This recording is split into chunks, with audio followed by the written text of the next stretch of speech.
Buenos días a todos. Hoy vamos a presentar las cifras de la COVID-19. El ministro de Salud, Enrique París, señaló que según el reporte COVID-19 de hoy, existen 1.622 casos nuevos, de los cuales un 22% se origina por búsqueda activa de casos BAC y un 35% de los notificados son asintomáticos. En cuanto a la región metropolitana, presenta un 36% por BAC y 47% de los casos notificados son asintomáticos. La autoridad sanitaria agregó que la tasa de positividad en las últimas 24 horas es 6% y el promedio de los últimos 7 días es 6%. La cifra total de personas que han sido diagnosticadas con COVID-19 en el país alcanza a las 400.000. De ese total, 13.000 pacientes se encuentran en etapa activa. Los casos recuperados son 400.000. En cuanto a los decesos, de acuerdo a la información entregada por el Departamento de Estadística e Información de Salud, DEIS, en las últimas 24 horas se registraron 27 fallecidos por causas asociadas al COVID-19. El número total de decesos asciende a 12.000 en el país. A la fecha, 900 personas se encuentran hospitalizadas en unidades cuidados intensivos, de las cuales 700 están con apoyo de ventilación mecánica y 100 se encuentran en estado crítico de salud.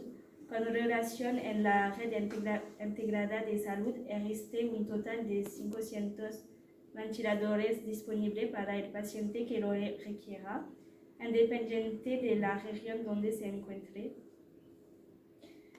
Respecto a la red de laboratorios y la capacidad diagnosticada, ayer se informaron los resultados de 28.000 exámenes PCR, alcanzando a la fecha un total de 3 millones de test analizados a nivel nacional.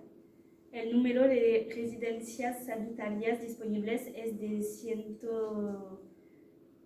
con 10.000 cupos. Al día de hoy cuentan con 5.000 usuarios, considerando todas las regiones del país. Ahora cederemos la palabra al exministro de Sanidad, quien desea intervenir. Adolfo Suárez, ¿cuál es la situación de la epidemia de coronavirus?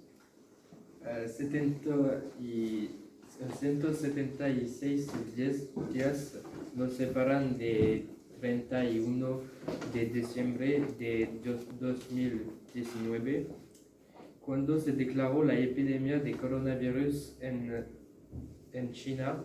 En Chile, el primer caso se informó el 13 de marzo de 2020, hace 113 días.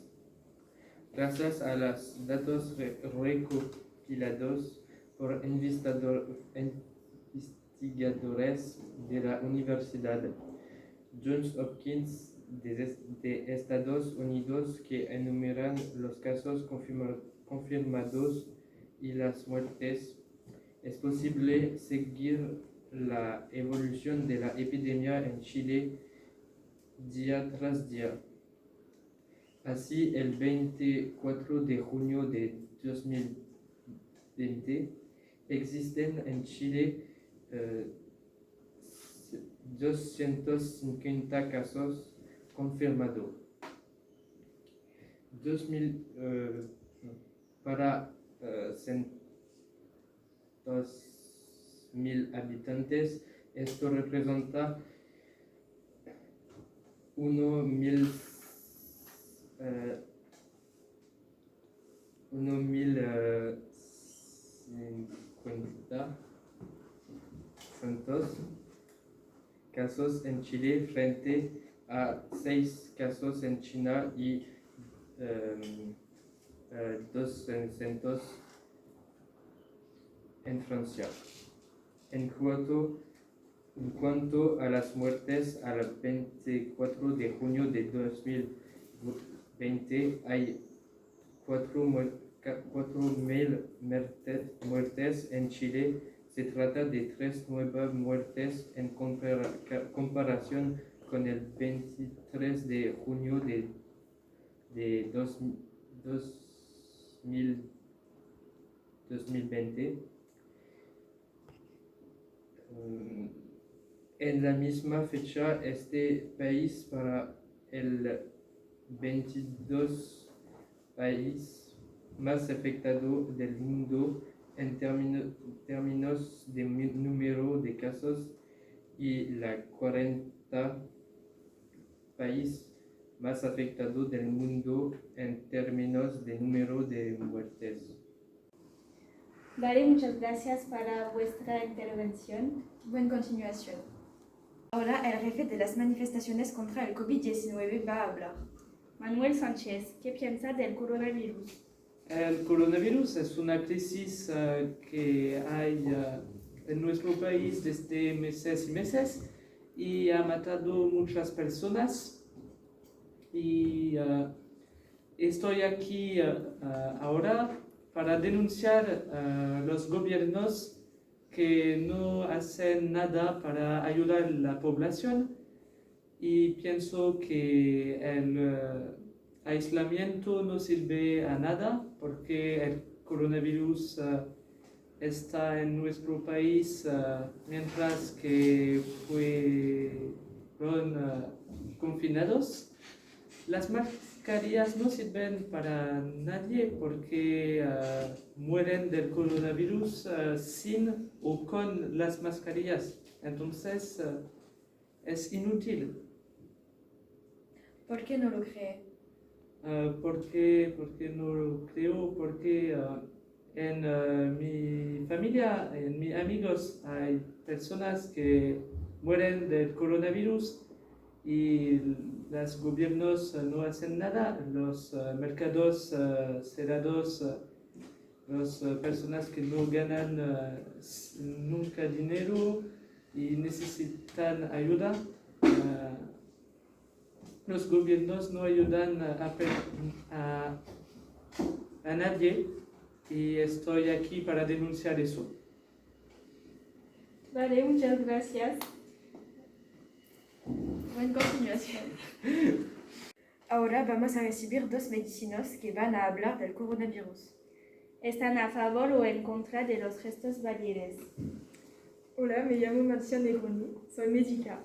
Estoy contra la mascarilla porque pienso que las personas no respetan correctamente el uso de mascarilla y que en las mascarillas hay cosas químicas. Hola, estoy María Lizama, soy médica. Estoy para la mascarilla porque pienso que es bien para protegernos y para proteger a las personas que nos rodean. La prueba virológica es para mí mejor que la prueba saliva porque la mayoría de los médicos prefieren esta forma. Personalmente, pienso que la prueba virológica es peor que la prueba de saliva porque, en primer lugar, la prueba virológica no es apta para todos. Creo que podría traumatizar a los niños. Esta prueba es obviamente más fácil y menos dolorosa que la otra prueba. Que cuando las personas se contagian bastaría con que permanecieran encerrados en sus casas durante 14 días para estar seguro de que el virus ha desaparecido. Pienso que cuando las personas se contagian bastaría con que permanecieran encerrados en sus casas durante 7 días, porque pienso que 14 días es mucho demasiado y que no sirve de nada permanecer encerrado tanto tiempo. Pienso que los niños no contaminen a otras personas. Los niños son gentes como todos el mundo, entonces es normal que también contaminen a otros. Pienso que un reconfinamiento es necesario porque la gente no respeta las normas sanitarias. El reconfinamiento es innecesario porque incluso si las personas no abandonan sus hogares, algún día se serán obligados a abandonar sus hogares y el COVID-19 reaparecerá. El problema con esto es que para que nadie no atrapa la enfermedad, Cada persona tendría que estar confinada solo, pero podría caer en una depresión debido a la sociedad. El reconfinamiento será un problema para las pequeñas empresas, ya que tendrán que cerrar y la gente se quedará sin dinero. Los ancianos deben ser encierros porque son frágiles. Estoy en contra del encierro de los ancianos porque no tendrán que tener visitas y morirán de soledad. Por lo tanto, también serán los únicos privados de libertad. Bienvenidos al ecologista chileno Juan Manuel. ¿Cuáles son las consecuencias del confinamiento? Durante el confinamiento, los efectos de CO2 han disminuido considerablemente, cerca del 30% entre abril y julio. La fauna ha salido de sus bosques y especies que creíamos desaparecido. Por ejemplo, pudimos ver delfines en Venecia, jabalíes en ciudades y más animales también. Un silencio se ha oído en las ciudades y era una comodidad más agradable para los habitantes que viven durante todo el día en el ruido. Vivo en la campaña y tengo la suerte de tener un jardín que he podido disfrutar con mis hijos. Pienso a todas las personas que viven en apartamentos y que no podían salir para hacer las compras. El COVID-19 ha tenido un gran impacto sobre la economía mundial. En Europa, los países más desarrollados sufren una disminución del PIB importante, como Francia con una disminución de 18,90%, en Asia también y en América, como los Estados Unidos, con una disminución de 32%. Pero es una buena cosa para el ecológico. En el Chile, el PIB disminúa de 14% y el COVID-19 muestra la fragilidad de las poblaciones más pobres. Vale, muchas gracias para usted intervención. Ahora un paciente del Hospital del Chile va a hablar de su historia y de su orgullo. Hola, me llamo Aritana Yalawapiti. Nací el 15 de julio de 1949. Soy el cacique del grupo indígena Yalawapiti. Soy el hijo del cacique indígena Paru Yalawapiti y de Tepori Kamayura Aria. Soy el presidente del Instituto de Búsquedas Etnoenvironmental du Xingu. Disculpe. En los años 50 frecuenté dos hermanos, Claudio Vías Boas y Orlando Vías Boas, dos militantes indígenas que me aprenden la importancia de preservar la habitación tradicional. Siempre fue preparado para ver el cacique de los Yawalapiti. Hoy soy el cacique desde 1980 y desde este tiempo me consagré a la defensa de los derechos de los pueblos indígenas del Chile, en particular la demarcación de las tierras, la preservación del environmental, la salud y la educación. Tengo el honor